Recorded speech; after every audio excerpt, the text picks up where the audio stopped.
Good afternoon, all. I would like to welcome trustees, administration, and our general public to our April 19th meeting, the regular meeting.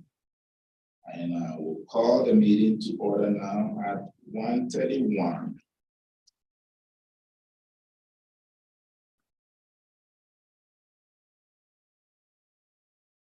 So, is my open there? Yeah, go ahead, please.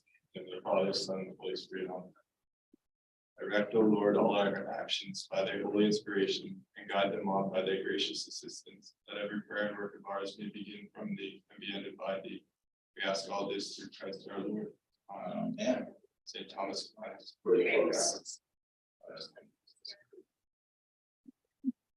And then we'll go to 1.3, acknowledgement, and we'll ask Trustee Margot to lead us in. We are a party to Treaty 6, and as such, we wish to acknowledge the land in which we gather is Treaty 6 territory and a traditional meeting ground for many Indigenous peoples. We recognize the diversity of First Nations who have at one time lived across the territory, as well as the presence of the Métis Nation. Mr. Bouchard, we have a public forum. Sure. You actually approve of the agenda. Any additions? Go ahead. Thank you, Mr. Chair. I'd like to add 6.8 transportation service fee. 6.8.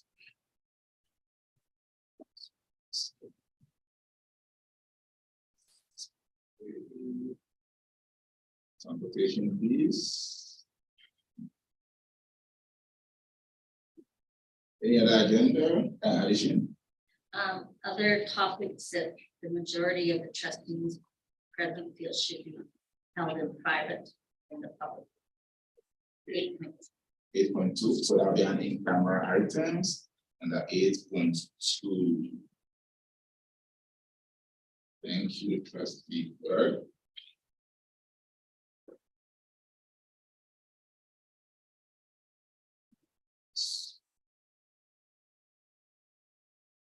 Any other additions? Yeah. I would like to ask for approval of the agenda as a, yeah, go ahead. The agenda is amended. You. Any discussions? See no hands. I will now call the question. All in favor? Okay, carried. And must be there. Okay, we'll have attached the minutes from March 15th.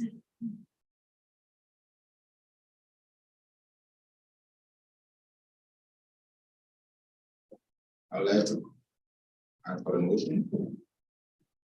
Yeah, go ahead, Trustee. That the board approved the minutes of the regular meeting held March 15th, 2023 as circulated. Any discussion? Fine. Corrections? I don't see any announced. I would like to call the question now. All in favor? Okay, it's carried unanimously. Okay, so attached is our board priorities.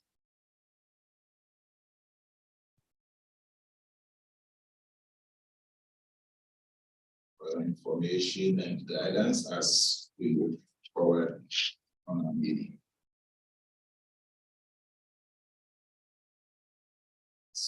We'll go to item number 4. The executive and administrative reports. Attaches the board chair's report. Any comment? Right. Thank you. In regards to the joint use and planning agreements, what were some of the municipalities?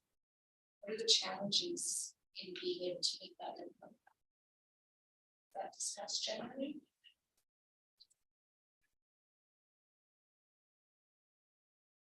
Yes, the municipalities, and I did share that with you. So there's an extension as because some of the municipalities are trying to work through it, but haven't been successful yet. So they requested for an extension, which was provided by the ministry. So just for clarity, the challenge is coming to an agreement. It's working with municipalities. And the school boards, yes. Yeah. Even with ours here, we haven't finished the discussions with the partners. Yes, so there's a lot of challenges that were anticipated, and now they're coming up, so we need more time. All right. Superintendent reports.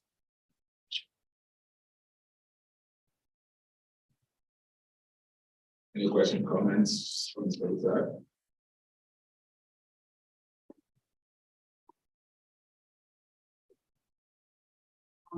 The two, the fourth bullet, the Alberta Health Services Mental Health Literacy Community Practice, quite a bit to say.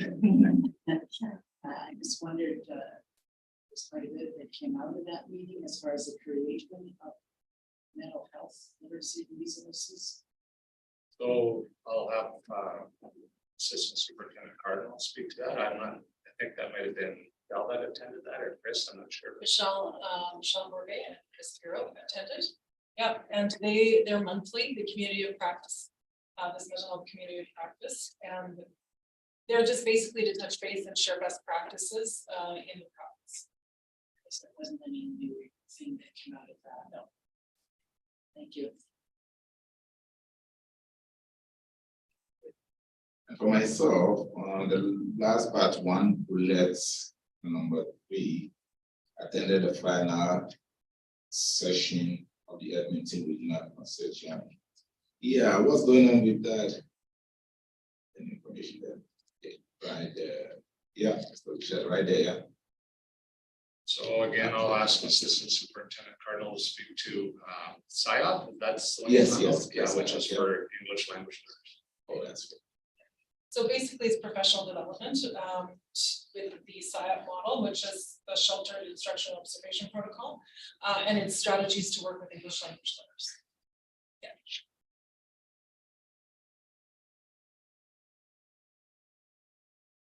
All right, and we go to Secretary Treasurer's report.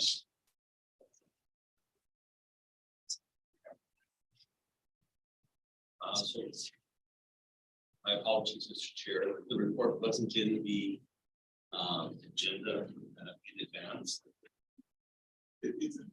Okay, good. Thank you. It's in this. There you go. There we are.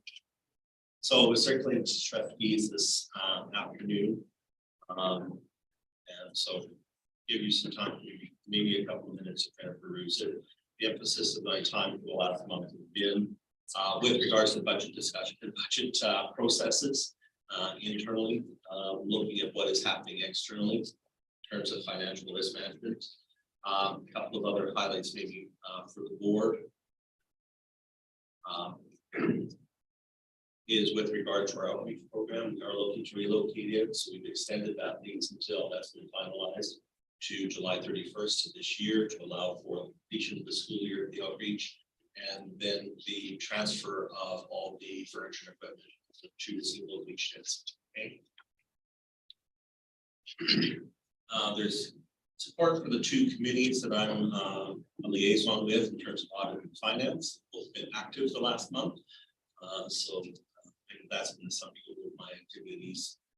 Other than a few things with regards to messaging, with regards to transportation changes for next year and the following school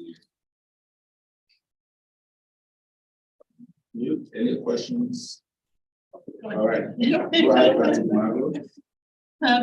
Under financial and risk management, the last point reviewed claim for subrogation with human resources. You explain what that is. Under the collective agreement with the HEA, there are provisions when, let's say they are in an accident, that is, they are not involved. they will enter into sick leave provisions with us, possibly going on to extended disability depending on the severity of the injury due to the accident. Subsequently, they may sue that third party. Well, we can be a party to that action and seeking restitution for sick time that we paid out, as well as ASAP might be party to that lawsuit in terms of restitution for any long-term disability benefits they paid out as well. So we've had that issue arise in this HR in terms of interpretation, application, and what that meant for the individual and their legal. Thank you. Okay, and, I have one for you that's under facilities. Activities related to capital plan submission. Yeah, I'm most excited about that. Are we getting something new? This is not new. This is the annual submission that's done at the beginning of April, just to reflect the board priorities. We have to submit the list of projects and that priority listing and to the province via website. I also include a number of supporting documents as well as narratives on why what is crucial to that project in terms of being addressed, whether it's enrollment growth, whether it's program changes, or whether there are significant health and safety issues and that need to be addressed on a very large scale. That's why those capital projects are being One question as far as the last bullet, scheduled partner meetings to explore implementation of transportation services, requirement and transitions. Was that some scheduling some meetings just with administration?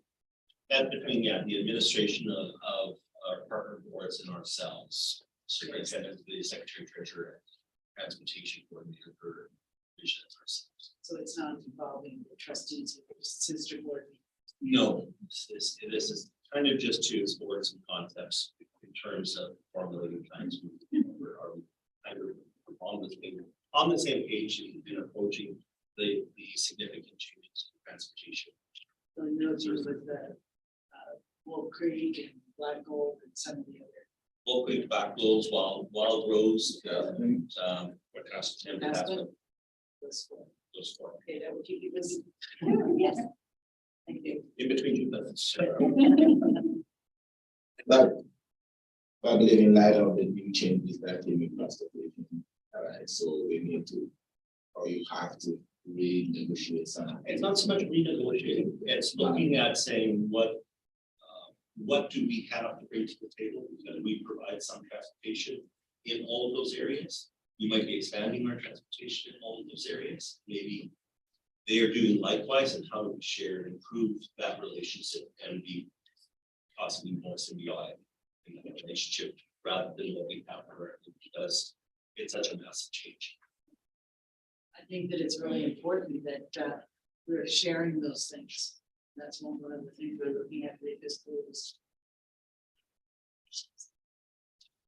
Thank you. I suggested to the superintendent that was maybe part of the provincial plan, but I was perhaps being overly optimistic in their planning. I'm sure it was, We move to item number 5, our business items. So we'll stay with you, Mr. Radka. So every year, the province provides a summary of our fiscal results in comparison with two groups. One is in comparison to the province as a whole. The other one is in comparison to a cohort group of boards that are similarly sized by student population. So, and what that typically is a large chart that's reproduced as part of your agenda package. I prefer to provide it in graphical form, a little more visually. You get the idea of what's happening in terms of the trend as opposed to the tables. But it's also an opportunity to revisit with the board accumulated operating surplus. This becomes significant, of course, this year because that accumulated operating surplus is we are subject to a cap, the maximum that we can carry forward in that area. So I've done that same analysis and included it as part of the presentation here. So previously, I've always said this is what we have for an adjusted accumulated surplus. Adjusted means that they've netted out or taken out any surplus funds that are held as school generated funds. Otherwise, it's our unrestricted surplus as well as our operating reserves. Typically, we look at what's the average cost per day. But when we look at our cap, and our cap for this year is 3.97%, that means our adjusted operating surplus for this year is $2 million. So at the end of this year, we should not finish with more than $2 million in that operating reserve. Otherwise, any undesignated funds, or if they haven't been utilized, if they remain there, would be returned back to the province. So if we're looking like last year's fiscal results, we have a $2 million cap. We're at 3.5 in accumulated surplus. That means $1.5 million would be returned to the province if we did make a concerted effort to either designate those funds for a specific purpose, utilizing the capital reserves, they are excluded, or we spend those funds down. And last year, the board undertook a number of areas to expand spending and maybe hit some areas for schools that they weren't able to do through their individual budgets. We've also gone through a process with our schools in terms of educating them on being more budget savvy, budget aware, and put also in a cap for them so that they are either utilizing funds for the students they have now or have a specific savings amount in mind. When we look at what the ASO represents, that in terms of the board's desired cap, that equates to 17.5 days. The previous year we were at 19 days. So we've drawn it down, but we haven't quite drawn it down enough. Our unrestricted operating reserve was 7.6 days. The board historically has looked at that to be only 5 days. So we're still a little over on our unrestricted reserve in the targeted to be. So when we look at our cohort or our cohorts, certainly we're higher than we probably ever been, other than for last year, in terms of our accumulated operating surplus adjusted. We're higher than the provincial average or the provincial median. In terms of our cohort average, so similarly sized board, we're well on par with them. What's interesting is when you go to that cohort, you take the high and the low off of it, and you come to who's actually right in the middle. We're a little bit higher than right in the middle. So we're a little bit above, but we are not an unusual or an exception to the province. Certainly not an exception with our cohort boards in this regard. When we look at per student, it becomes a little bit more interesting because now you can compare, I think, a better comparison between boards and the province. So for last year, per student, our accumulated operating surplus was far less than our cohort was, but still higher than the provincial average. So again, we're fiscally, we've got resources available to spend. What we have to do is identify how do we make good use of that money, and bear in mind that we're trying to utilize it as soon as possible for the students that we have now before it is returned back to the province. Some other measures within that report is looking at the number of days of operation. Again, our average is 17.5 days. We've got a fair amount of money in that adjusted surplus. We're not out of line with our cohort, but we are higher than the provincial average for the first time other than last year. So we typically lag as we're spending this down and looking at targeting those funds. I think we'll become more in line with at least the provincial average, but we're not out of line with similar size boards, so we're not in the novel.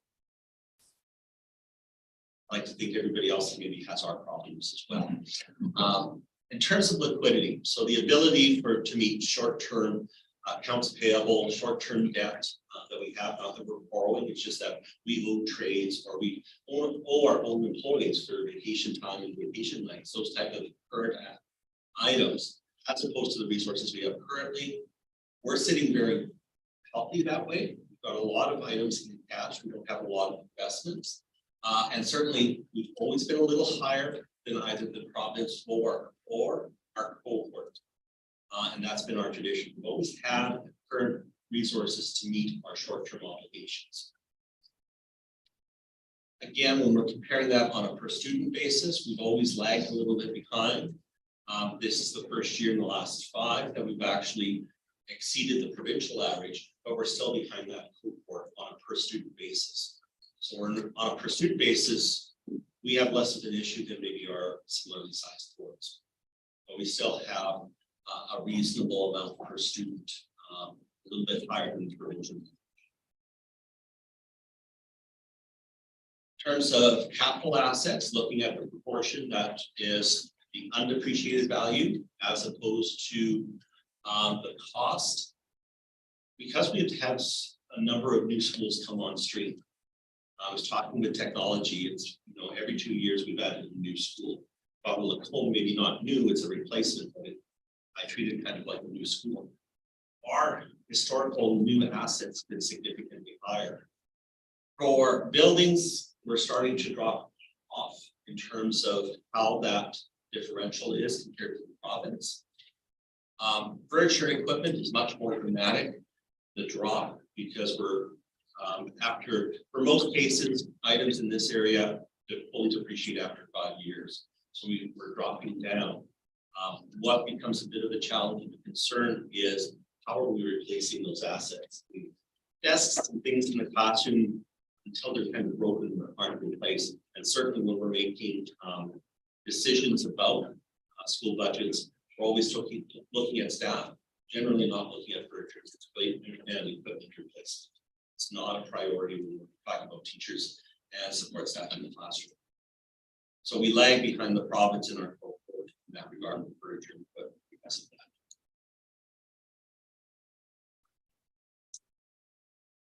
Then there's a bit of a narrative with regard to the charts in there. I'm not going to reread that. That's part of the board package. And again, just reiterating that we are being very conscious of our cap, both with our schools as well as divisionally. We've instituted a process where we're going to start look at that cap. First look will be in mid-May. The next look will be at the end of June to make sure that our division is within its cap. And if there are surplus resources that we can designate to a future purpose for capital items, that we will utilize that facility moving forward.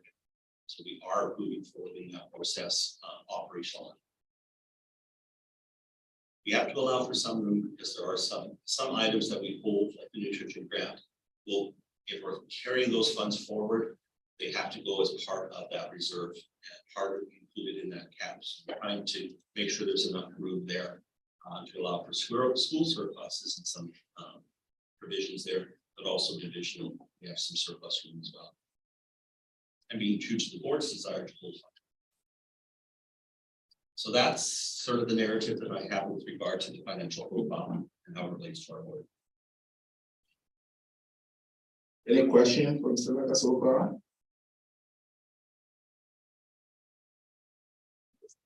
Any question? I just have one. On the school generation fund, are you planning to put a cap on there for the schools? We don't have to because it currently is not included in our cap. But we're always kind of evaluating how those funds are revised and whether they're being utilized. What we've told schools is to make sure if there's an accumulation, there's a second purpose for those funds as they accumulate.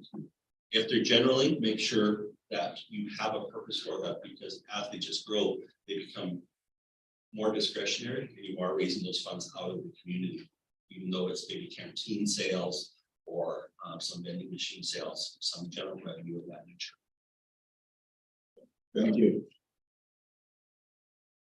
Okay, we'll move to 5.2 then.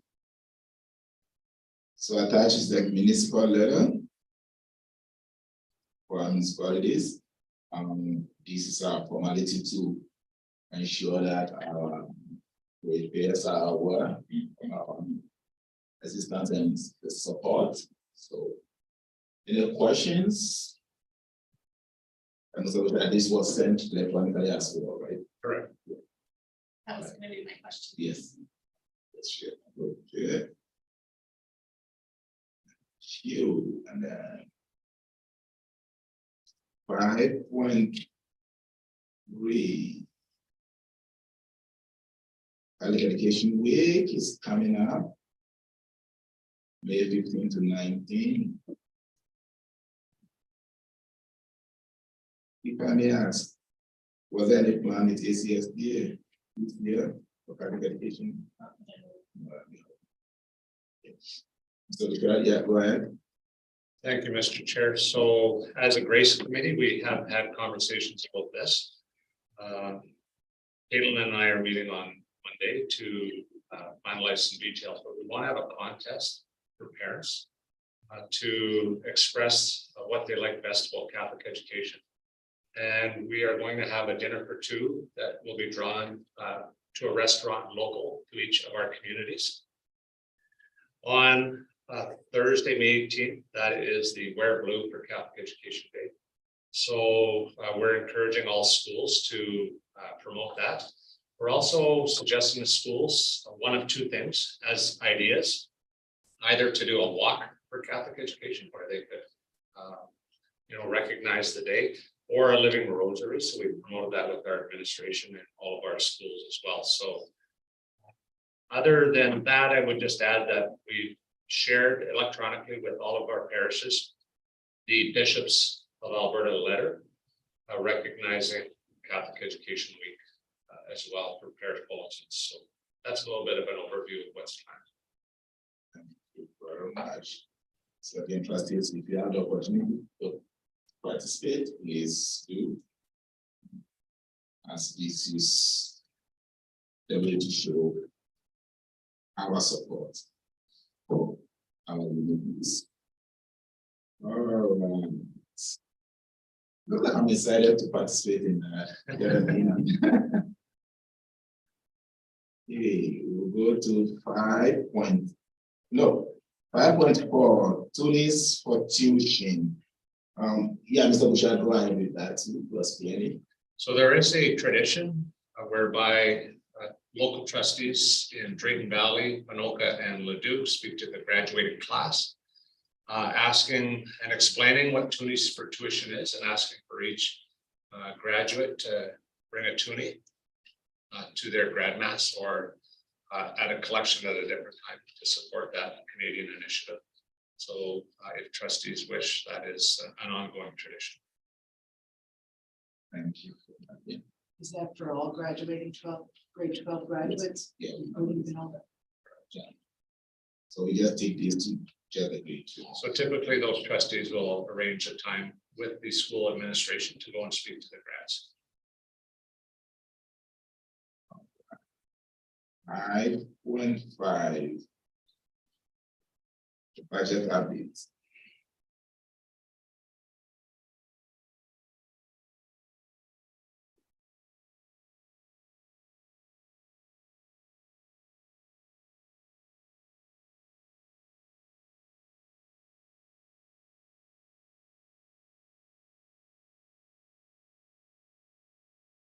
Right, with regards to budget preparations for 23-24 for next year, just to kind of update the board and where we are. I've given the similar presentation to the finance committee. The only thing was any of their comments have been included in this presentation in terms of what how we've been progressing administratively and what you may be seeing from the schools and the school council meetings moving forward. So what I would like to review is where our enrollments were. We talked about enrollments back in January when we submitted to the province, but now we're getting the lack of better phrase, fallout. With this budget being very positive, it's not so much as fallout as manna. And how that works out.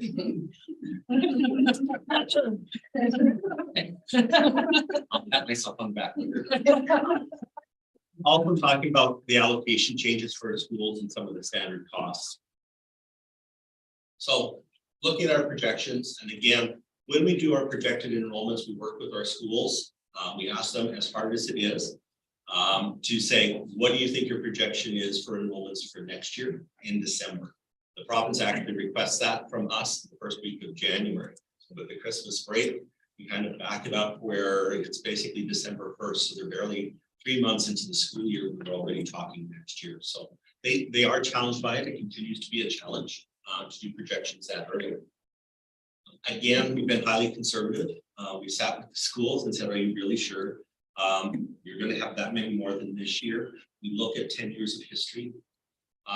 We rarely exceed what their current enrollment is. We don't want the negative impact of being overly optimistic.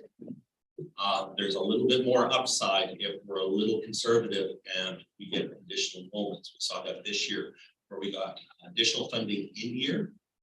We also have additional funding because of the adjustment for this year going into next year. But overall, we're still predicting a 2.6% increase in total enrollments. When we're looking in terms of FTE, this is the first year that we finally exceeded our 2019-20. It took us 2 years to kind of through COVID, post-COVID. This is now we're post-COVID. Again, our modest increase.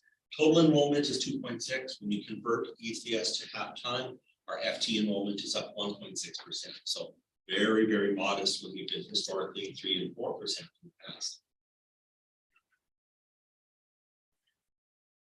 Weighted moving average, you'll see again to get a sense of how the weighted moving average works and what that impact is. So for 22-23, we had a projected weighted moving average of 40.7.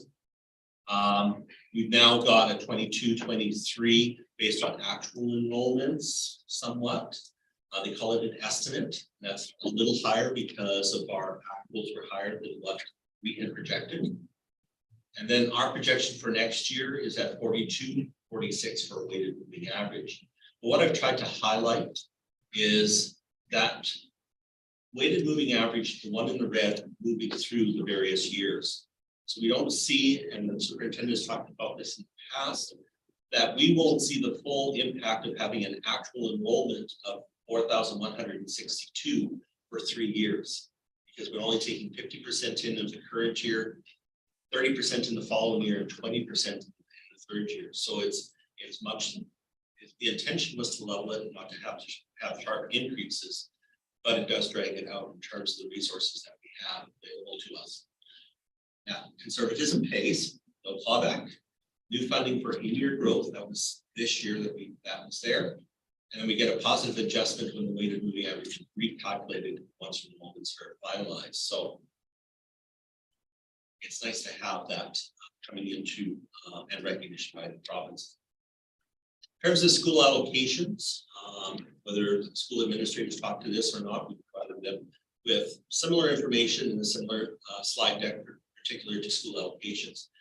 Base rate allocations to schools, we've increased by 5.82%.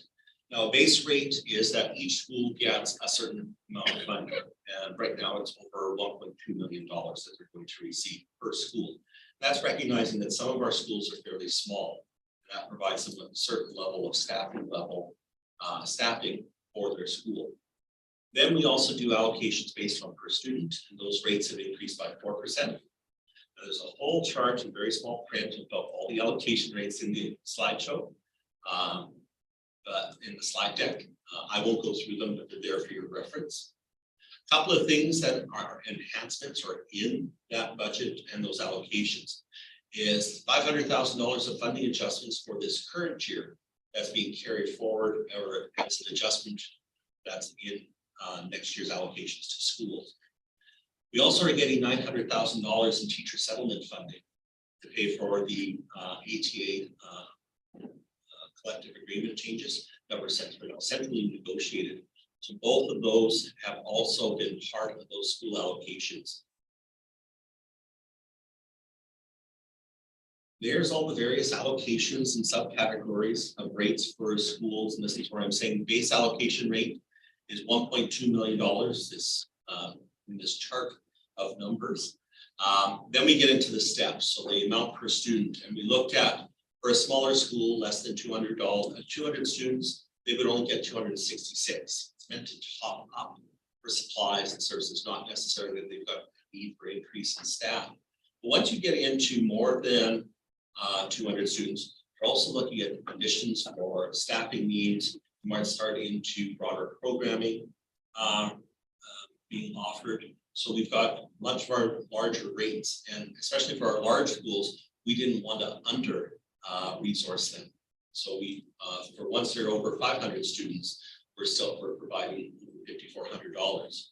For high schools, we've mirrored what the province is doing, and that's 10% of what the allocation rate is for the base being add on, because our funding is 10% higher for high school students. And the rest of them are generally all rates that parallel the provincial funding. The one thing that I will draw your attention to is student support allocation rate. We did a significant change this year in consultation with and at the request of administrators, is to look at how we were allocating resources for special needs. And so what they wanted to see, rather than allocating on an individual student basis, go to a per student basis across the board and let the school deal with the range of needs that they have at their school with that basis of funds. So we talked through different models, we presented some options. Senior admin looked at different options and what the impact would be to schools. And the final agreement and response from the administrators was going back to a flat per student allocation rate for those special needs.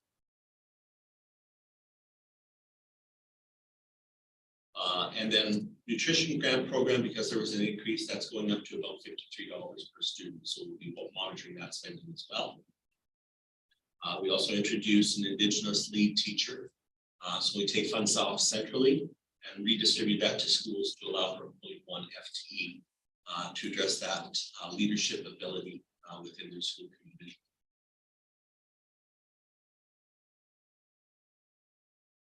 I'll look at standard costs. Great, money's up, but the costs are up as well. And so what we've seen for teacher costs is they're going up over $4,000 per FTE. 2% is just the increase in the grid that's been applied, but also because of the makeup of our teaching population.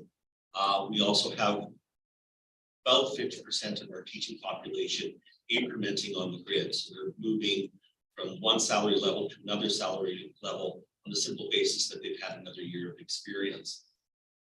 So that's part of that increase. The last one is with regards to benefits. ASAP had indicated that their benefit rates were going up 10%. On average for us, it was works out to about 9%, just slightly less than what's been quoted by ASAP. That all contributed to an increase in costs to schools. In terms of educational assistance, we're seeing a much more modest increase, but we still have 1% increase because of salary. We're seeing a lot more grid increments than we have in the past. Part of why we looked at the per student allocation for SLS was to provide some continuity for some of our schools in terms of their ability to staff and have staffing. Staff know that they've got a position starting September 1, rather than waiting for a particular student to be approved and assessed for an additional allocation. So hopefully we see the fruits of that by the continuity in the staffing level at our school.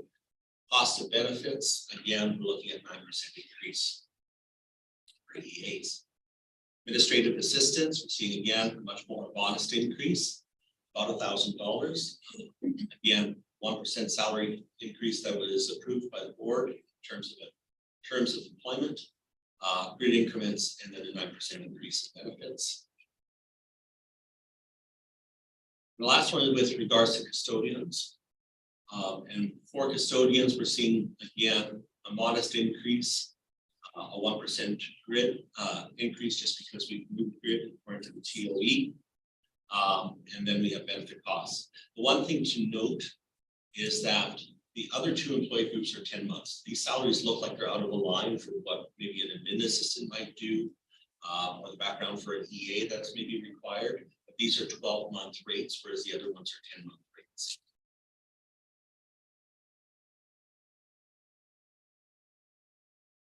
So that's sort of a bit on the parameters we put on school budgeting for this coming year. Looking at how we've allocated resources going into the budget, I'd like to come back to your education plan and domains and how our allocations are reflected in those domains. So what I've identified as areas of allocations to grow and affirm Catholic identity says that we've allocated over $500,000 in resources there. With regards to student growth and achievement, there's over $700,000 there. With regard to teaching and leading, I've identified about $300,000 of resources going into that, excluding the cost of subs. And it's a very important point to remember because most of our PD relies on teachers being out of the classroom, but supported with a substitute in their classroom time. So there's a great deal of resources that we haven't separated out in PD for substitute time that's not included in learner supports. Again, we're looking at our special needs as well for the most part. But there's over almost $6 million being spent in that area or allocated in that area. And then the governance aspect is, of course, what's in the board governance budget. That's embedded in your meetings, in some of your events, the support for the ASC8 registrations, consultation days, those type of items. So I didn't separate them out because I know the board is looking at that budget individually, so I didn't assign any costs in this report. And that's in brief, sort of where we're at, what's happening with budgeting for 2023. All right. That is a lot to take in to understand the numbers. So any questions? Go ahead. Back on slide 10, the $759 per student, all students, for the student support allocation. Is that only identified students for special needs or coded, or is that all students in the school? That's all students in the school.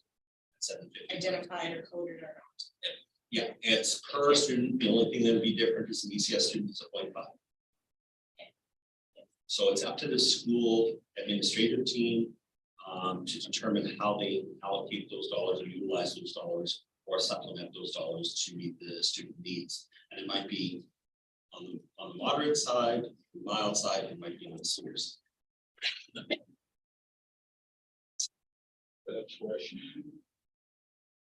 Other questions that I got. So for administrative support, cost to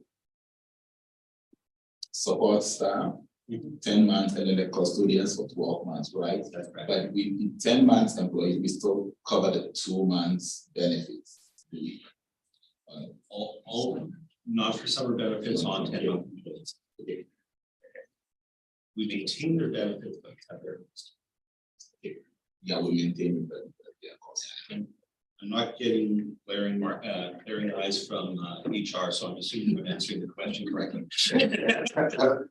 Okay. Yes. For Just for July. July and August. That's. Thank you. If I could just, Yes, go ahead. can I just speak to trustee Miller's question a little bit, if I could? Oh, yeah, go ahead. Just regarding that 759, what we are communicating to schools. You recall some of the feedback from the community was that we need to address the whole learning spectrum, right, from learning challenges to giftedness. So that money is to address that whole spectrum, coded or not. So I think there's flexibility there for schools to determine how to do that. That money is to be used for the whole spectrum of supports. Thank you. I have a question. The next one, the ECS code 47 allocation rate, is that special needs? That's speech. It's for speech, okay. That was a new government initiative 2 years ago. And then moderate language delay, which is also speech. But that's from, we used to call it mild to moderate, it's just moderate. The others are for severe. Actually, the code 47 is the severe. Is the That's severe. And the moderate is the new one. Is the new one. Oh, yeah, okay. Yeah, my fault. Right. Thank you. We'll continue. Moving 6.0 action items. We go to 6.1 policy.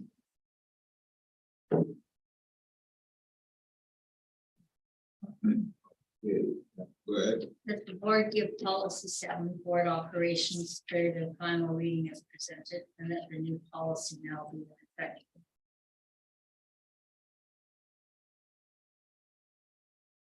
Will enough for questions and discussions.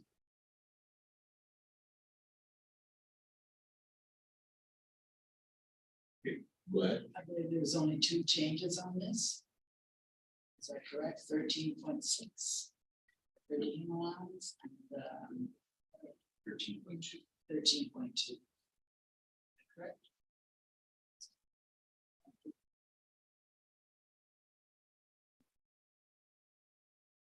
Any questions, comments, discussion?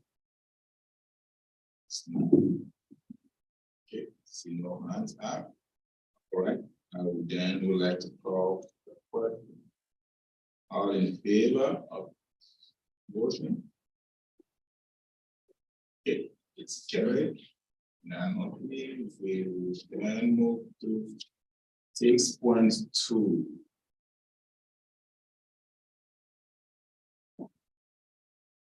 Okay. But you know about it. So the finance committee undertook reviewing looking at the honorarium in light of the policy that we just made final changes to that. So the way that we receive our honorarium was included in that way. Put a motion up, and then please. Thank you. That the board approve the annual honoraria and per diem allowances for trustees, policy 7, appendix B, trustee honorarium / expense schedule as presented effective October 1st, 2020. You now. Okay. So as per the changes we've just approved in policy as to what's included in the honoraria or what is allowed for per diems, the committee did make a recommendation to the board that is within the package of increasing the amount of the honorarium. Those changes would include removing items from the per diem for the 3-year consultation day, the board and superintendent evaluations, all of the town meetings, special board meetings, or priority setting meetings, MLA or advocacy dinner meetings, and board retreat days. So all of those items used to be items, they're now being moved into what's expected of a trustee for attendance and part of the honorarium. So in recognition of that, increasing the honorarium to reflect those amounts. We do also, just of note within the briefing here, we do have some recommendations for policy to consider.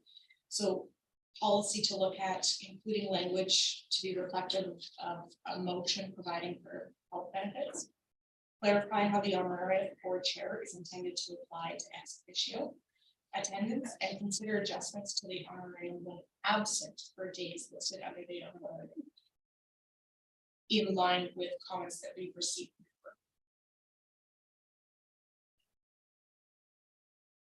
And there's also a recommendation I will add to this that is in the notes but not under the actual recommendations, is for policy to reflect that trustees receive a base honorarium. All trustees receive a base honorarium, and that the vice chair receives a certain percentage above the base, and the chair receives a certain percentage above the base in reflection of their work. And those amounts are actually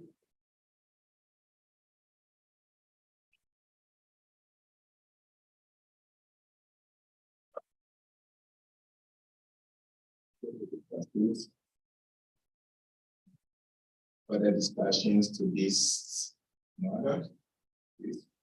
Yeah, go ahead, Trustee Maro. So just in recognition of the new adjustments, just looking at the meetings, I'd like to, correct me if I'm wrong in putting this forward, but I'd like to maybe discuss the possibility of reducing the number of allowances that we are putting forward and reducing the honorarium to account for the reduction in those meetings. So our Cal meetings, we don't typically have 4.5. I'd like to see if we can maybe reduce that, as well as special board meeting, reduce it to 1.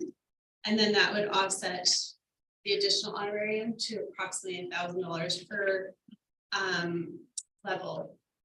So I'm not sure if I amend it now or if we discuss that. The current meeting. So the Cal meeting, what I'd like to see is that we reduce that to 2 meetings per year per trustee. And the special board meeting, reduce that to 1 per year per trustee. So then, now I'm putting your amendment. You want to amend what it's here. Let me see. So I'd like to amend that we reduce the per annum rate by $1,000 per board chair, vice chair, and trustees. Okay, so then. So that's- here, I'll read.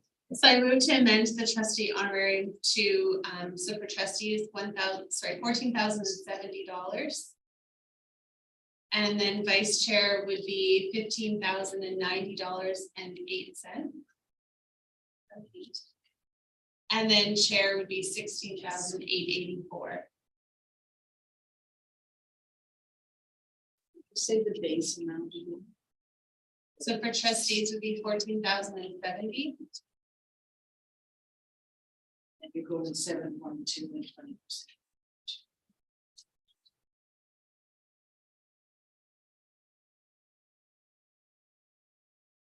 You capture that? My battery might be low. My computer is slow. I like the idea of having the base amount and then percentage for vice chair and percentage for the chair. As the base amount changes, we're gonna have to put in the previous.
Did I capture your thoughts? Yes, thank you. You don't want to put a percentage increase, you want the amount there. But it's outlined, the percentage is outlined in, it will have to be. I mean, the motion. Yeah. You want-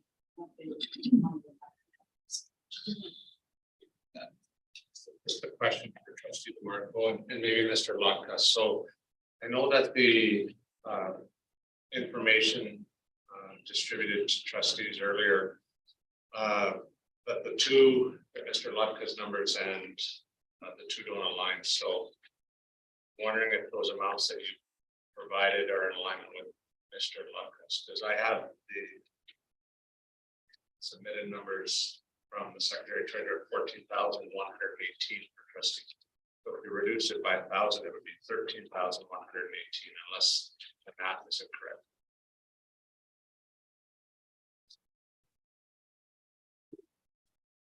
I'm gonna defer to trustee Miller. If I can, So what you have is 14, right? on which. So I just took the 112,944, divided that by 8, which equals 14,118. So the number Benefits in that, there'd be benefits included in that amount. In this amount. Yeah. So are we reducing that amount by 1,000? Because this reduction here is a reduction of $100. As I understand it. Open the trustee honorarium should be 6, not 8 for the trustee on that sheet. That was previously brought up, because there's the board chair is separate and the vice chair is separate, then it'd be the other 6 trustees. That would explain. Okay. it's money and I don't do. So when I divide that by 6, I get 18,800. You're saying there's benefits. Yeah, there's approximately $2,600 per trustee. And I think allowed for in that budget discussion. I'm wondering, are we better to have a motion that reads an exact dollar amount or just one that reduces it by 1,000?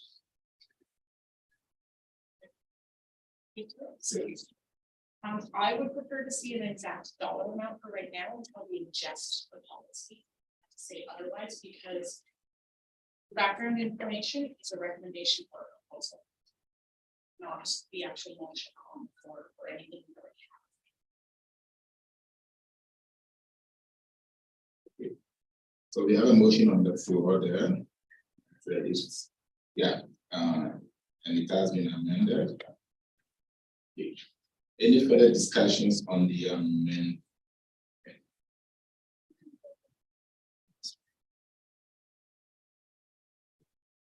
Still discussions.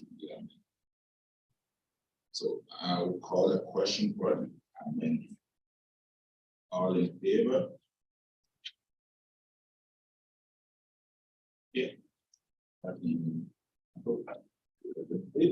Yeah. Likewise, I'm also voting against it.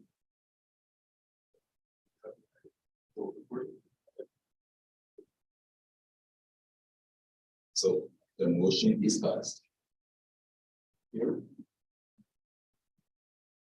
So. Yeah, go back to the main motion.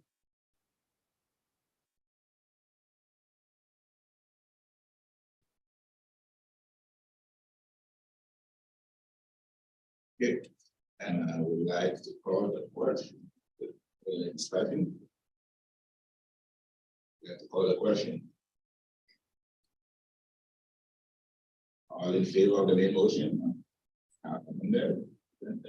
Okay. Against? The motion is passed. Okay. All right, thank you. All right. We heading towards 2:30.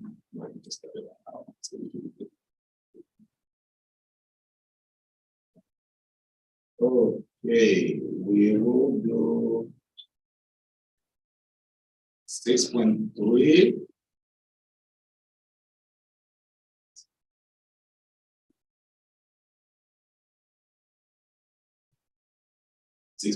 Board representation due to some circumstances.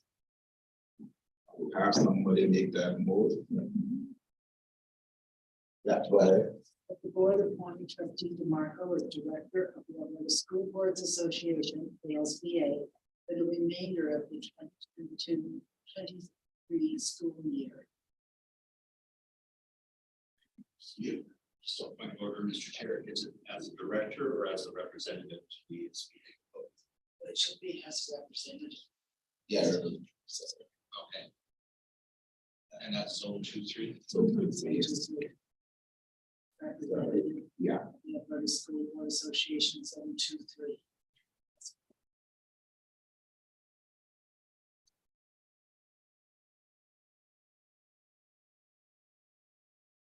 Okay, do we, Mr. Laka, let me seek your guidance here. Okay, do we amend that? So that's what was published. Not a representative. Yeah, there is an executive board for the SBAs. That's why I'm seeking clarification. It's just the representative or an actual director. She's a representative, not a board, to the Alberta School Board Association. So my question to you is that guidance, do we amend that? This was for this. It can be amended because it doesn't change the intention of the law. It was just that we were missing some words. All right. Should it be a representative to the Alberta School Board Association rather than up to? So yes, we need to.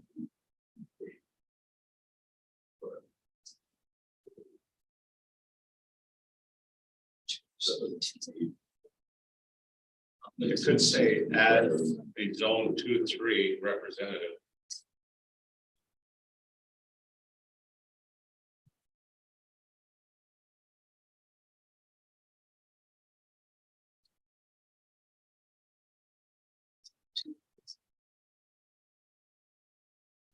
If you're right now. It could even say zone 2-3 board representative.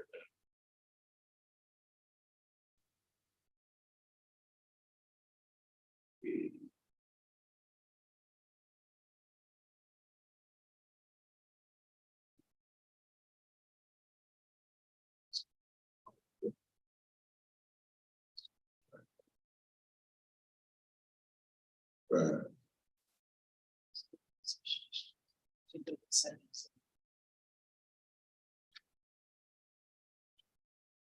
But I remember the year, yeah. That sounds right. All right. Is that all your corrections? Yes. Okay, Can we say read it again? please. The motion is that the board appoint trustee DeMarco as the zone 2-3 board representative of the Alberta School Boards Association, ASBA, for the remainder of the 2022-23 school year. Thank you. Any further discussions? Get quiet. Thank you. Just to clarify who the alternate is and that hasn't changed. No, that hasn't. All right, I'll now call the question. All in favor? Okay, carried. All right. Let's take, wait, we can see this is 1 o'clock. So if we could take, yeah, come back at 2:40. No, 7 minutes, that's not there. 2:45. 7 minutes. Yeah, so let's come back at 2:45, please.